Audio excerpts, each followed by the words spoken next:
and welcome to Learning with Lulu. In today's video, we are going to be reading chapter 19 in Frankenstein. London was our present point of rest. We determined to remain several months in this wonderful and celebrated city. Clerval desired the intercourse of the men of genius and talent who flourished at this time, but this was with me a secondary object. I was principally occupied with the means of obtaining the information necessary for the completion of my promise, and quickly availed myself of the letters of introduction that I had brought with me, addressed to the most distinguished natural philosophers. If this journey had taken place during my days of study and happiness, it would have afforded me inexpressible pleasure. But a blight had come over my existence, and I only visited these people for the sake of the information they might give me on the subject in which my interest was so terribly profound. Company was irksome to me. When alone, I could fill my mind with the sights of heaven and earth. The voice of Henry soothed me, and I could thus cheat myself into a transitory peace. But busy, uninteresting, joyous faces brought back despair to my heart. I saw an insurmountable barrier placed between me and my fellow men. This barrier was sealed with the blood of William and Justine, and to reflect on the events connected with those names filled my soul with anguish. But in Clerval I saw the image of my former self. He was inquisitive and anxious to gain experience and instruction. The difference of manners which he observed was to him an inexhaustible source of instruction and amusement. He was also pursuing an object he had long had in view. His design was to visit India, in the belief that he had, in his knowledge of its various languages and in the views he had taken of its society, the means of materially assisting the progress of European colonization and trade. In Britain only could he further the execution of his plan. He was forever busy, and the only check to his enjoyments was my sorrowful and dejected mind. I tried to conceal this as much as possible, that I might not debar him from the pleasures natural to one who was entering on a new scene of life, undisturbed by any care of bitter recollection. I often refused to accompany him, alleging another engagement, that I might remain alone. I now also began to collect the materials necessary for my new creation. And this was to me like the torture of single drops of water continually falling on the head. Every thought that was devoted to it was an extreme anguish, and every word that I spoke in allusion to it caused my lips to quiver and my heart to palpitate. After passing some months in London, we received a letter from a person in Scotland who had formerly been our visitor at Geneva. He mentioned the beauties of his native country and asked us if those were not sufficient allurements to induce us to prolong our journey as far north as Perth, where he resided. Clerval eagerly desired to accept this invitation, and I, although I abhorred society, wished to view again mountains and streams, and all the wondrous works with which nature adorns her chosen dwelling places. We had arrived in England at the beginning of October, and it was now February. We accordingly determined to commence our journey towards the north at the expiration of another month. In this expedition, we did not intend to follow the great road to Edinburgh, but to visit Windsor, Oxford, Matlock, and the Cumberland Lakes, resolving to arrive at the completion of this tour about the end of July. I packed up my chemical instruments and the materials I had collected, resolving to finish my labors in some obscure nook in the northern highlands of Scotland. We quitted London on the 27th of March and remained a few days at Windsor, rambling in its beautiful forest. This was a new scene to us mountaineers. The majestic oaks, the quantity of game, and the herds of stately deer were all novelties to us. From thence we proceeded to Oxford. As we entered the city, our minds were filled with the remembrance of the events that had been transacted there more than a century and a half before. It was here that Charles I had collected his forces. This city had remained faithful to him, after the whole nation had forsaken his cause to join the standard of Parliament and liberty. The memory of that unfortunate king and his companions, the amiable Falkland, the insolent Goring, his queen and son, gave a peculiar interest to every part of the city which they might be supposed to have inhabited. The spirit of elder days found a dwelling here, and we delighted to trace its footsteps.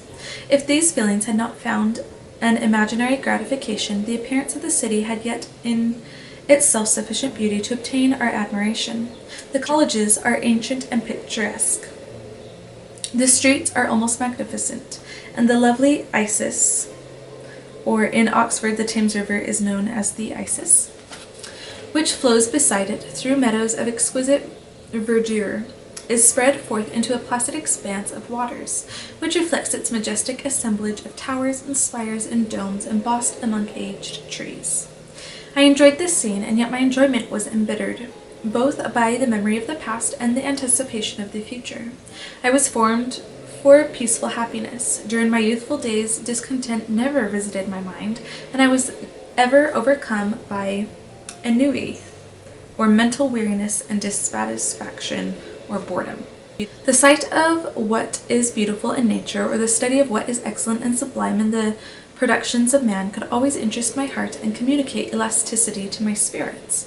But I am a blasted tree. The bolt has entered my soul, and I felt then that I should survive to exhibit what I shall soon cease to be, a miserable spectacle of wrecked humanity, pitiable to others and intolerable to myself. We passed a considerable period at Oxford, rambling among its environs and endeavoring to identify every spot which might relate to the most animating epoch of English history. Our little voyages of discovery were often prolonged by the successive objects that presented themselves. We visited the tomb of the illustrious Hampden, and the field on which that patriot fell. For a moment my soul was elevated from its debasing and miserable fears to contemplate the divine ideas of liberty and self-sacrifice, of which these sights were the monuments and the remembrancers. For an instant I dared to shake off my chains and look around me with a free and lofty spirit, but the iron had eaten into my flesh, and I sank again, trembling and hopeless, into my miserable self. We left Oxford with regret and proceeded to Matlock, which was our next place of rest. The country in the neighborhood of this village resembled, to a greater degree, the scenery of Switzerland, but everything is on a lower scale, and the green hills want the crown of distant white Alps, which always attend on the piney mountains of my native country. We visited the wondrous cave and the little cabinets of natural history, where the curiosities are disposed in the same manner as in the collections at Cerveau and Chamonix. The latter name made me tremble when pronounced by Henry, and I hastened to quit Matlock, with which that terrible scene was thus associated. From Derby, still journeying northward, we passed 2 months in Cumberland and Westmoreland. I could now almost fancy myself among the Swiss mountains. The little patches of snow which yet lingered on the northern sides of the mountains, the lakes and the dashing of the rocky streams were all familiar and dear sights to me. Here also we made some acquaintances, who almost contrived to cheat me into happiness. The delight of Clerval was proportionately greater than mine. His mind expanded in the company of men of talent, and he found in his own nature greater capacities and resources than he could have imagined himself to have possessed while he associated with his inferiors. I could pass my life here, said he to me, and among these mountains I should scarcely regret Switzerland and the Rhine. But he found that a traveller's life is one that includes much pain amidst its enjoyments. His feelings are forever on the stretch, and when he begins to sink into repose, he finds himself obliged to quit that on which he rests in pleasure for something new, which again engages his attention, and which also he forsakes for other novelties. We had scarcely visited the various lakes of Cumberland and Westmoreland, and conceived an affection for some of the inhabitants, when the period of our appointment with our Scotch friend approached, and we left them to travel on. For my own part, I was not sorry. I had now neglected my promise for some time, and I feared the effects of the demon's disappointment. He might remain in Switzerland and wreak his vengeance on my relatives. This idea pursued me and tormented me at every moment, from which I might otherwise have snatched repose and peace. I waited for my letters with feverish impatience. If they were delayed, I was miserable and overcome by 1,000 fears, and when they arrived and I saw the superscription of Elizabeth or my father, I hardly dared to read and ascertain my fate. Sometimes I thought that the fiend followed me, and might expedite my remissness by murdering my companion. When these thoughts possessed me, I would not quit Henry for a moment, but followed him as his shadow to protect him from the fancied rage of his destroyer. I felt as if I had committed some great crime, the consciousness of which haunted me. I was guiltless, but I had indeed drawn down a horrible curse upon my head, as mortal as that of crime. I visited Edinburgh with languid eyes and mind, and yet that city might have interested the most unfortunate being. Clerval did not like it so well as Oxford, for the antiquity of the latter city was more pleasing to him, but the beauty and regularity of the new town of Edinburgh, its romantic castle and its environs, the most delightful in the world, Arthur's Seat, St. Bernard's Well, and the Pentland Hills compensated him for the change, and filled him with cheerfulness and admiration. But I was impatient to arrive at the termination of my journey. We left Edinburgh in a week, passing through Cupar, St. Andrews, and along the banks of the Tay to Perth, where our friend expected us. But I was in no mood to laugh and talk with strangers, or enter into their feelings or plans with the good humour expected from a guest, and accordingly I told Clerval that I wished to make the tour of Scotland alone. "Do you," said I, "enjoy yourself, and let this be our rendezvous. I may be absent a month or two, but do not interfere with my emotions, I entreat you.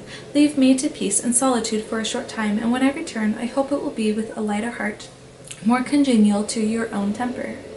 Henry wished to dissuade me, but seeing me bent on this plan, ceased to remonstrate. He entreated me to write often. "I had rather be with you," he said, "in your solitary rambles, than with these Scotch people, whom I do not know. Hasten then, my dear friend, to return, that I may again feel myself somewhat at home, which I cannot do in your absence." Having parted from my friend, I determined to visit some remote spot of Scotland, and finish my work in solitude. I did not doubt but that the monster followed me, and would discover himself to me when I should have finished, that he might receive his companion. With this resolution I traversed the northern highlands, and fixed on one of the remotest of the Orkneys, or a cluster of islands off the north coast of Scotland. As the scene of my labours, it was a place fitted for such a work, being hardly more than a rock whose high sides were continually beaten upon by the waves. The soil was barren, scarcely affording pasture for a few miserable cows and oatmeal for its inhabitants, which consisted of 5 persons, whose gaunt and scraggy limbs gave tokens of their miserable fare. Vegetables and bread, when they indulged in such luxuries, and even fresh water was to be procured from the mainland, which was about 5 miles distant. On the whole island there were but 3 miserable huts, and one of these was vacant when I arrived. This I hired. It contained but 2 rooms, and these exhibited all the squalidness of the most miserable penury. The thatch had fallen in, the walls were unplastered, and the door was off its hinges. I ordered it to be repaired, bought some furniture, and took possession, an incident which would doubtless have occasioned some surprise had not all the senses of the cottagers been benumbed by want and squalid poverty. As it was, I lived ungazed at and unmolested, hardly thanked for the pittance of food and clothes which I gave, so much does suffering blunt even the coarsest sensations of men.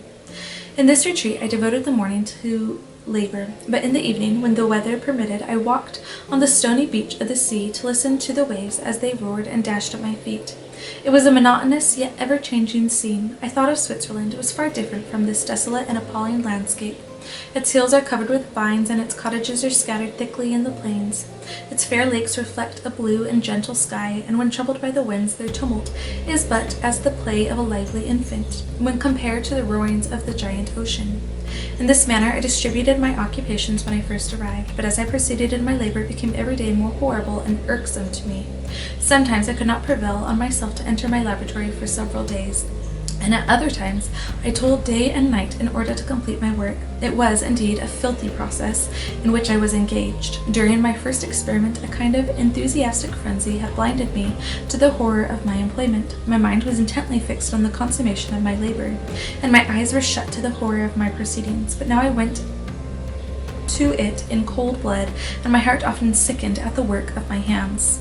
Thus situated, employed in the most detestable occupation, immersed in a solitude where nothing could for an instant call my attention from the actual scene in which I was engaged, my spirits became unequal. I grew restless and nervous. Every moment I feared to meet my persecutor. Sometimes I sat with my eyes fixed on the ground, fearing to raise them, lest they should encounter the object which I so much dreaded to behold. I feared to wander from the sight of my fellow creatures, lest, when alone, he should come to claim his companion. In the meantime I worked on, and my labor was already considerably advanced. I looked towards its completion with a tremulous and eager hope which I dared not trust myself to question, but which was intermixed with obscure forebodings of evil that made my heart sicken in my bosom. So, there's chapter 19 of Frankenstein. If this video is coming in useful to you, please make sure to like it. Comment your thoughts down below on the events of this chapter. Particularly, there's a moment where Victor mentions his persecutor, and just kind of, what are your thoughts? Like, who is the genuine persecutor? Is he persecuting himself because he created the thing? Just, again, what are your thoughts on Victor and his feelings about his situation, his self-made situation? So again, comment anything you care to comment, and subscribe to the channel, all of those things, and I hope to see you back around. Thank you for your support and watching, and I appreciate you.